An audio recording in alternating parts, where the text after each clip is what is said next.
Varicose వ్యాధితో బాధపడుతున్నారంట. తక్కువ ఖర్చుతో ట్రీట్మెంట్ కావాలి అనుకుంటే ఎవిస్ హాస్పిటల్ని సంప్రదించండి. నమస్తే రమ్మగారు. నమస్తే జయ. ఏదైనా ఒక మంచి స్టోరీ చెప్పండి అండి. పాడు బుద్ధులు ఒక్కొక్కళ్ళకి. ఏంటి రమ్మగారు, నేను మంచి స్టోరీ చెప్పండి అంటే మీరు అదేమిటి పాడు బుద్ధులు చెప్తున్నారు. ఒక్కొక్కళ్ళకి ఎలాంటివి ఉంటాయో చెప్తున్నాను. అంతేనా? అయితే ఓకే. ఇదేంటంటే మామూలుగా ఉన్నప్పుడు అంత మంచి వాళ్ళుగానే ఉంటారు. అవకాశం రాగానే వాళ్ళలోంచి చెడు బయటపడుతుంది జయ. అవును కదా. అవును. అదే దాని ఏదో సినిమాలో ఉంటుంది, ఈ డైలాగ్ చాలా ఇష్టం నాకు. మంచి చెడు రాసులు పోసి ఉండవు, అవసరాన్ని బట్టి మంచిగా బయటకు ఉంటాం. వస్తూ ఉంటాయి. అవసరాన్ని బట్టి మంచిగా ఉంటాం. మనకు అవకాశం వస్తే వెంటనే మనలోని చెడుని బయటకు చూపించేస్తాం. అవును. ఇప్పుడు అవకాశం వచ్చినా చెడు చూపించకుండా ఉన్నవాడు మంచివాడు. రోజు మంచిగా కనపడేవాడు మంచి కాదు. ఛాన్స్ రాగానే వాళ్ళ బ్యాడ్ క్వాలిటీస్ బయటపడుతున్నాయి అనుకో, బయటపడిపోతే వెనకాల మాట్లాడేస్తూ ఉంటారు. ఈ మనిషి లేరు అనగానే వీళ్ళ మీద వచ్చేస్తుంది. వీళ్ళతోనే అవసరం ఉంటుంది, వీళ్ళతోనే పని ఉంటుంది నిరంతరం.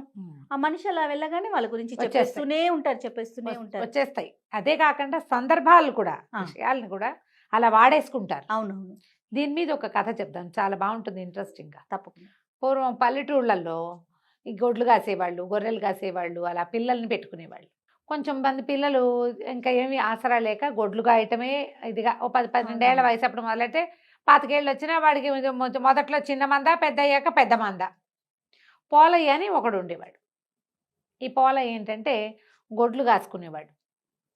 ఊళ్ళో కామందుల గొడ్లన్నింటినీ మలుపుకుని తీసుకుపోయేవాడు, తిరిగి వచ్చేవాడు. అయితే ఏమైందట, ఒకసారి చాలా పెద్ద మైదానం ఉంది వీళ్ళ ఊరికి దగ్గరలో, అక్కడికి తీసుకొచ్చేవాడు.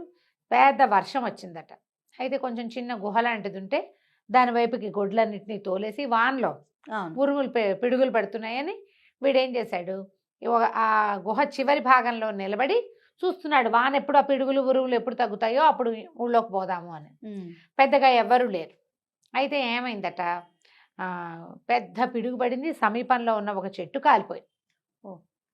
సరే అంటుకుంది, మెల్లిగా వాన పడుతుండేసరికి అలా ఆరిపోతాయి చెట్లు, అంటుకుంటాయి భగ్గుమని.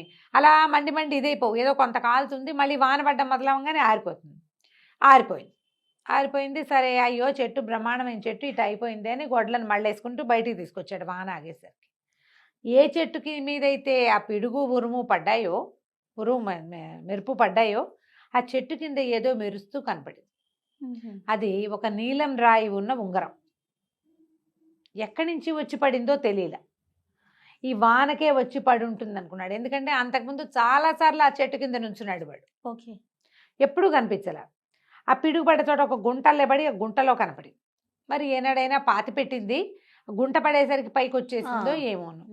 సరే దాన్ని అటు చూసి ఇటు చూసి చూశాడు, చక్కగా బాగుంది, వేలికి సరిపోయింది.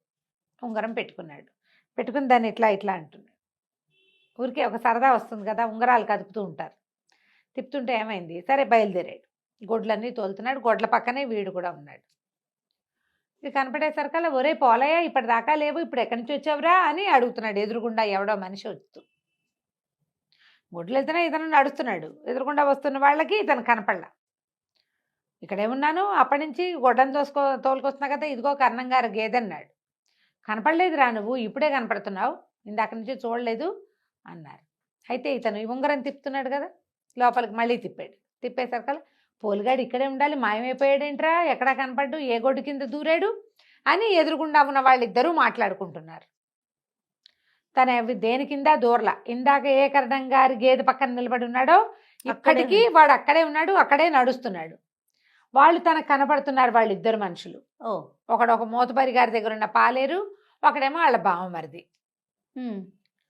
వీళ్ళకి నేను ఎదురుగుండా ఉన్నా, నేను మాయమైపోయాను అనుకుంటున్నారు ఏమిటి అనేది అర్థం కాల. ఏం చేశాడు, అట్నుంచి ఇటు తిరిగి వచ్చి గొడ్ల మధ్య నిలబడి ఉంగరాన్ని వెనక్కి తిప్పంగానే వాడు, ఒరే మన గేదెల మధ్య దూరిపోతున్నాడు రా వీడు అని పక్కపక్కన నవ్వారు. భలే దూరేవరా అని. వాడు దూరలా, వాడు నడిచి వచ్చాడు, వీళ్ళకి కనపడలా. వాడికి అప్పుడు ఏమర్థమైంది, ఇప్పుడు కొత్తగా వచ్చిన మార్పేంటి, ఉంగరంలో ఉంది. అదే ఆ రాయి లోపలికున్నప్పుడు నేను వీళ్ళకి కనపట్టాల, బయటకున్నప్పుడు కనిపిస్తుంది. గొప్ప సరదా వచ్చేసింది. ఓకే. ఆడుకుంటూ ఇంటికి వెళ్ళాడు. ఒక 23-24 ఏళ్ళు ఉంటాయి. చక్కగా ఇంటికి వెళ్ళాక వాళ్ళ అమ్మ ఏదో అన్నం వండి పెట్టింది. అమ్మ కూడా లేదు, వీడికి ఏదో మేనత్త, పూర్వపు దూరపు చుట్టరిక వాళ్ళ ఇంటి దగ్గర ఉంటాడు. ఆవిడ అన్నం పెట్టింది, అన్నం తిన్నాడు. తిన్నాక వాడికి ఏమనిపించింది అంటే ఈ ఉంగరం వెనక్కి పెట్టుకుంటే కనపడతామా లేదా చెక్ చేశాడు.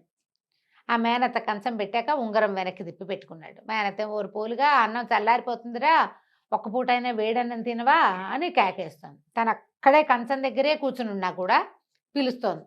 అంటే మనం కనపట్టలేదన్నమాట. ఆవిడ షాక్ చేయకూడదని లేచి దొడ్డిగుమ్మంలోంచి లోపలికి వస్తూ ఉంగరాన్ని వెనక్కి తిప్పుకున్నాడు. కాళ్ళు చేతులు కడుక్కొస్తున్నానులే అన్నాడు.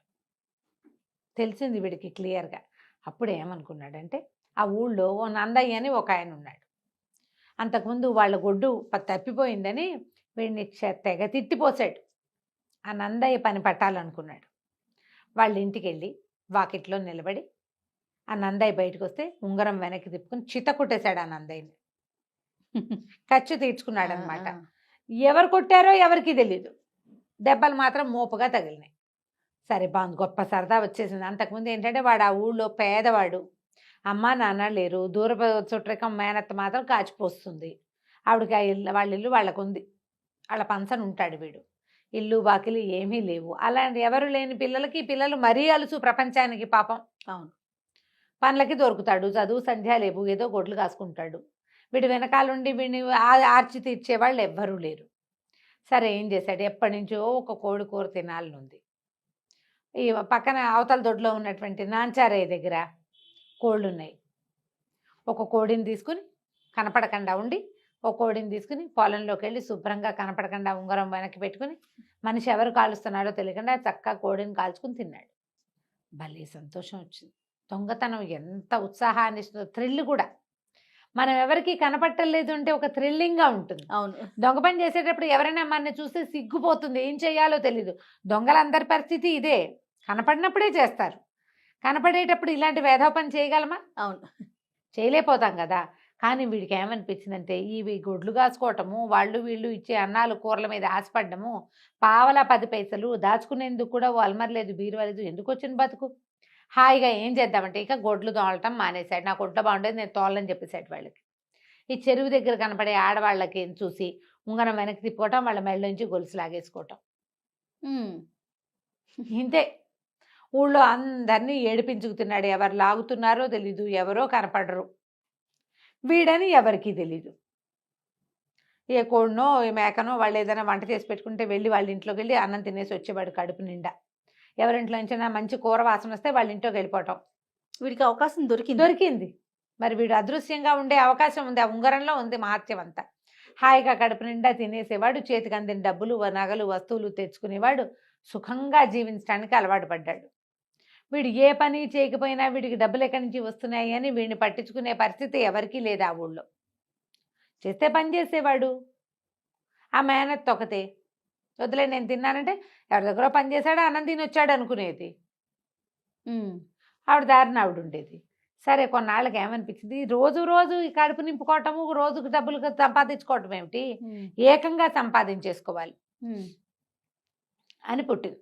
అప్పుడు ఏమనుకున్నాడు అంటే పక్క ఊళ్ళో రాజుగారు ఇల్లు, చాలా పెద్ద ఇల్లు, కోటలాగా ఉంటుంది, అక్కడికి వెళ్ళి సంపాదించుకొద్దాం అనుకున్నాడు. దాని మీద పడింది. పడి ఒక ఇల్లు వాకిలి ఏర్పరచుకుంటే మనకు కావాల్సిన డబ్బులు సంపాదించుకుంటే సరిపోతుంది ఆలోచించుకున్నాడు. సరే ఏం చేశాడు, ఊళ్ళోకి వెళ్ళి ఈ పల్లెటూరు వదిలిపెట్టేశాడు. అందరికీ చెప్పాడు మేము వెళ్ళిపోతానని.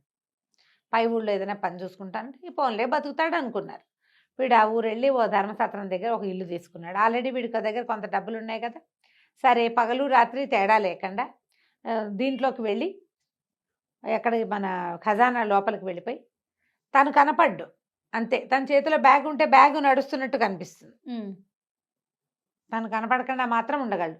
ఆ వేసుకున్న చొక్కాలు ఎన్ని వరహాలు ఎన్ని వస్తువులు వేసుకురాగలడో అన్ని మాత్రం వేసుకుని బయటకు వచ్చేవాడు. 3 రోజుల్లో అట్టుడికిపోయింది ఊరంతా. రాజుగారి ఖజానాలో నుంచి డబ్బులు మాయమైపోతున్నాయి, నగలు మాయమైపోతున్నాయి. అంతఃపురంలోకి వెళ్తున్నాడు, నగలు వేసుకొచ్చేస్తున్నాడు. 3 రోజుల తర్వాత సరే రాజుగారు కట్టుదిట్టం చేస్తున్నారు, అంతా చాటింపేశారు. ఎవరో దొంగ అదృశ్యంగా వస్తున్నాడు. అందుకని రాజుగారు మొత్తం సరంజామా అంతా కూడా సర్దేస్తున్నారు, ఖజానా అంతా ఖాళీ చేసి సామాన్లన్నీ సర్దేసి దొంగకు అందకుండా చేస్తున్నారు అని టమ్కేశారు. టమ్కేస్తే వీడు పోయి అక్కడ నుంచున్నాడు. ఏం చేస్తున్నారో చూద్దామని రాజుగారు మంత్రి గారు దగ్గరుండి బంగారాలు టింగారాలు అన్నీ ఒక పెద్ద రూమ్లోకి చేరుస్తున్నారు. ఒక పెద్ద పెట్టె కూడా తీసుకొచ్చారు, పెద్ద పెట్టె. ఈ బంగారం టింగారం కాకుండా ప్రత్యేకంగా పెట్టంటే అందులో ఏం వజ్రాలు నవరత్నాలు ఉన్నాయో. సరే ఏమనుకున్నాడు, గదిలో చేరిపోదాం అనుకుని ఈ చీకటి మాట వీళ్ళంతా సామాన్లు సర్దుతుండగానే వాడు గదిలోకి వెళ్ళిపోయాడు. గదిలోకి వెళ్ళిపోయి ముందు పెట్టెలో ఏమున్నాయో చూడాలి. పెట్టె తెరిచాడు. తెరిచేసరికల్లా వీళ్ళు ఏం చేశారు, అందరు వీళ్ళు లోపలికి వెళ్ళి ఇలా సామాన్లన్నీ సర్దేశాక బయట వెళ్ళి ఆ గత్తాళం పెట్టేసి వెళ్ళిపోయారు. వీడు ముందే వెళ్ళి లోపల కూర్చున్నాడు కదా, ఏముంది వాళ్ళు ఎప్పుడో ఒకప్పుడు రేపొద్దున్నే తలుపు తీస్తారు, అదృశ్యంగా బయటికి వెళ్ళిపోవచ్చు, తను కనపడ్డు కదా. ఓకే. అందుకని ఏం చేశాడు, ఈ పెట్టెని ఇట్లా మూత తీసి అందులోకి ప్రవేశించాడు. ఎప్పుడైతే ఈ మనిషి లోపలికి వెళ్ళి దిగాడు అందులోకి, ఏమీ లేదు అందులో. పెట్టగాత టప్పమనే శబ్దంతో మూతపడిపోయింది. వీడు అదృశ్య రూపంలో అయినా పెట్లో ఉండిపోయాడు. వీడు అదృశ్యం అంటే మనిషికి కనపడ్డు కానీ వాడున్నాడు కదా, అదే ఇతరులకి కనిపించడు అంతే. వాడు ఆ పెట్టెలోంచి బయటికి రాలేపోయాడు. ఏమనుకున్నాడు, రాత్రికి పడుకుందాం, ఏదో అన్నం తినే వచ్చా కదా, రేపొద్దునే పెట్టె తీస్తారు, అప్పుడు వాళ్ళకి కనపడకుండా మనం బయటికి వెళ్ళిపోవచ్చు.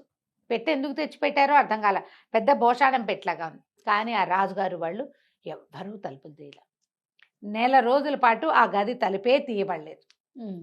వీడు ఇలాగ ఇన్విజిబుల్గా లోపలికి వచ్చి ఇది చేస్తున్నాడు అనే సంగతి తెలుసుకుని వాడిని పట్టడానికే ఈ ప్రయత్నం చేశారు. వాళ్ళు ఆ పెట్టె కాదు అసలు, ఆ గదిలోకి లోపలికి వాడు వచ్చేస్తాడు, తాళం వేసేద్దాం, వాడు గదిలో ఉండిపోతాడు అనుకున్నారు. తలుపు కొడతాడని భావించారు.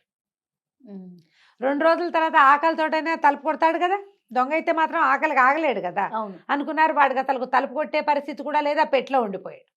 అత్యాశకి లభిస్తున్న కొద్ది దాంతో సంతోషంతో ఉండకుండా దొరుకుతుందా కదా, దొరుకుతుందిగా, ఎప్పుడో దొరికిపోతాం దొంగ అంతే. అత్యాశకి చేసి చివరికి ఇందులో ఇరుక్కునిపోయాడు. నెల రోజుల తర్వాత ఈ సామాన్లపై కొట్టు ఓపెన్ చేసి ఆ పెట్టె తీస్తే అందులో చచ్చి శవమై శాస్తి పంజరం మిగిలిన వాడు దొరికాడు. వాడి చేతుకున్న నీలం రాయి ఉంగరం చూశాక మంత్రి గారు చెప్పారు, ఇది ఆసిపోతు ఉంగరం ఉంటారు, దీన్ని ఎక్కడో పాతి పెట్టేసి ఉంటారు మన ముందు తరాల వాళ్ళు, దీని గురించి కథలుగా మనం వినేవాళ్ళం. వీడెవడికో దొరికింది, వాడెవడు ఏమిటి అనేది చుట్టుపక్కల ఊళ్ళన్నీ టంకేసి ఏ ఊర్లో నుంచైనా ఓ కుర్రాడు తప్పిపోయాడా ఏమిటి వెళ్ళిపోయాడా అనేది కనుక్కుంటే వాడు వీడని తెలియదు. వీడు గనక ఆశకి ఎక్కడో చోట కంట్రోల్ చేస్తే బాగుండేది. అత్యాశ తీర్చిన కొద్దీ తీర్చమంటుంది. ఆశపోతనం అన్నీ అంతే కదా జయ. అవునండి, అవును.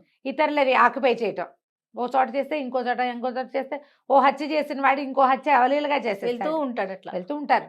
ఓ వెధవ పని చేసిన వాడు ఎవరికి దొరకలేదనుకో మళ్ళీ చేస్తాడు. అవును, దొరికిపోవాలి, లేదా వీడు బుద్ధికి మొదటే తప్పు చేయకుండా ఉండాలి. ఇదేనేమంటే మంచి కథ అంటే ఇప్పుడు నేను పిచ్చి కథ చెప్పినట్టు. చాలా బాగుంది రమ్మ గారు, సూపర్. నమస్తే జయ.